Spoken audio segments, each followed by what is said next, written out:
గేయ కథ 4th class activities. ఊరి పక్క చెట్టు మీద కాకి ఒకటి గూడు కట్టే, గూటిలోన గుడ్లు పెట్టే, మేత కోసం ఎగిరిపోయే. చెట్టు కింద పుట్టలోని పాము వచ్చి గుడ్లు మింగే.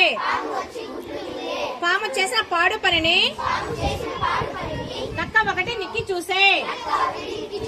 తిరిగి తిరిగి అలసిపోయి కాకి వచ్చి కొమ్మ చేరే. గుడ్లు లేని గూడు చూసే కాకి ఎంత కుమిలిపోయే. కాకి బాధ నక్క చూసే చక్కనైన యుక్తి చెప్పే. కాకి ఎగిరి కోట చేరి రాణి వాసపు కొలను చూసే. జలక మాడ రాణి వచ్చే రత్నహారం గట్టు నుంచే. నోట హారం కరిచి పెట్టే కాకి అంత మింటికెగిరే. కోట విడిచి చెట్టు చేరి పుట్టలోన జార విడిచే. బట్టులు వచ్చి పుట్ట తవ్వ